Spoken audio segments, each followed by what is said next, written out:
배우자의 외도, 병원의 의료과실, 성범죄 무고피해 이 세 가지 모두 이것으로 재판의 판도가 바뀌었습니다.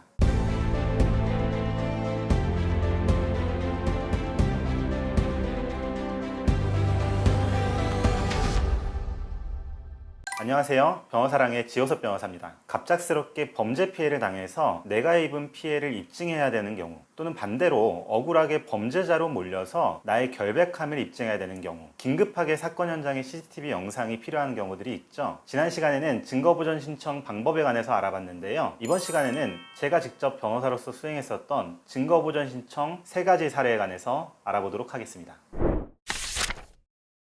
첫 번째, 배우자의 외도 사건입니다. 저희 의뢰인께서는 남편이 땡땡 모텔에 다른 여자와 들어간 것을 지인이 발견했다고 해서 지인으로부터 긴급하게 제보를 받았습니다. 실제로 방문을 했더니 해당 모텔 주차장에는 남편의 차가 주차되어 있었고 상간녀로 추정되는 여자의 차도 주차가 되어 있었습니다. 그렇지만 이분들이 굉장히 치밀하게 움직이다 보니까 들어갈 때도 그렇고 나올 때도 그렇고 따로따로 움직였던 거예요. 그리고 실제로 과거에도 이 남자분은 모텔에 갔던 거 걸렸을 때 나 잠깐 쉬러 갔다 왔다, 너무 피곤해서 잠만 자고 나왔다 핑계를 대고 빠져나가신 적이 있었던 거예요. 그래서 의뢰인께서는 증거보전 신청을 결심하게 되었고 실제로 법원을 통해서 해당 CCTV 영상을 확보하게 되었습니다. 정말 다행히게도 사람의 심리란 게 되게 특이한 게 들어갈 때와 나갈 때는 굉장히 조심을 해서 따로따로 움직이시는데 방에서 사랑을 나누신 이후에 나오실 때는 애정이 넘쳐요. 두 분이 굉장히 착 달라붙어서 스킨십을 하면서 나오는 모습이 CCTV 영상에 찍혔고 해당 영상을 확보한 이후에 상간녀에 대한 위자료 청구 소송을 제기해서 승소하게 되었습니다.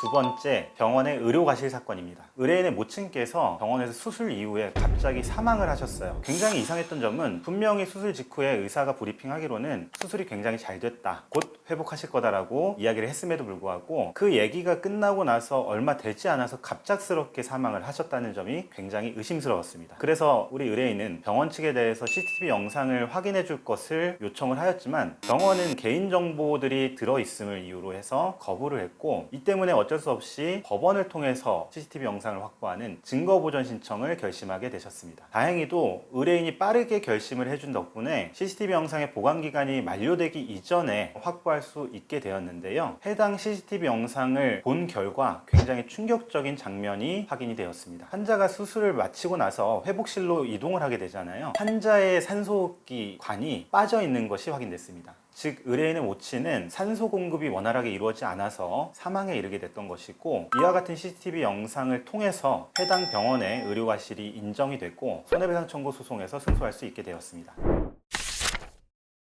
세 번째, 성범죄 무고 사건입니다. 의뢰인은 직장 동료들과 함께 회식을 마치고 그 중에 한 여성분과 함께 택시를 타러 가는 길이었습니다. 그날따라 동료 여성은 굉장히 만취를 했었고 의뢰인에 대해서 팔짱을 끼고 포옹을 하거나 입술을 맞히는 등 굉장히 적극적으로 스킨십을 하는 겁니다. 그렇게 남녀 간의 스킨십이 오가다 보니까 자연스럽게 모텔까지 이동을 하게 되었고 모텔에 들어가서 성관계까지 하게 된 거예요. 그런데 그 다음날 여성분은 전혀 기억이 안 난다면서 자기가 강간 피해를 입었다고 의뢰인을 고소하게 되었고 이 때문에 의뢰인은 여성의 거짓말을 입증하고 자신의 결백함을 입증하기 위해서 주변 거리에 CCTV 영상을 확보해야만 하는 상황이 되었습니다. 다행히도 여성과는 달리 의뢰인은 술에 그렇게 많이 취하지 않은 상태였기 때문에 해당 동선을 명확하게 기억하고 있었고 해당 동선에 위치했던 방범 카메라에 대해서 증거보전 신청을 할 수 있었습니다. 증거보전 신청을 통해서 확보한 CCTV 영상에 따르면 의뢰인의 주장대로 상대방 여성이 적극적으로 스킨십을 하는 장면들이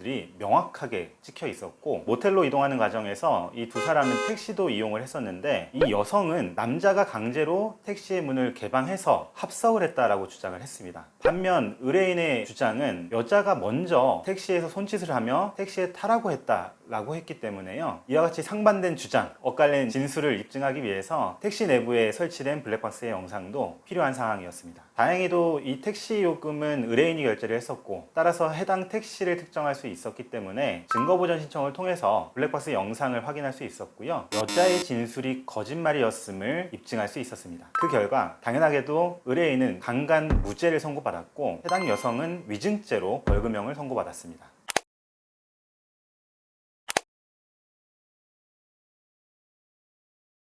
또한 아직 판결이 선고되지는 않았지만 해당 여성에 대해서 손해배상 청구를 진행 중에 있고 아마도 승소 판결이 선고될 것으로 기대하고 있습니다. 오늘은 증거보전 신청 제도를 통해서 승소까지 할 수 있었던 3가지 사례에 관해서 살펴봤는데요. 기본적으로 주장하는 자에게 입증 책임이 있기 때문에 아무리 내 피해가 명확하다고 하더라도, 아무리 내가 결백하다고 하더라도 그를 뒷받침할 수 있는 증거가 없다면 패소할 수밖에 없습니다. 특히나 CCTV 영상의 경우에 보관기간이 짧기 때문에 보관기간이 만료되어서 삭제되기 전에 반드시 빠르게 확보해야 될 필요성이 있습니다. 여러분들께서도 혹시나 이와 유사한 상황에 놓여져 있다면 반드시 이 증거보전 신청 제도를 이용해서 증거를 확보하시고 승소하실 수 있기를 기원합니다. 지금까지 변호사랑의 지효석 변호사였습니다.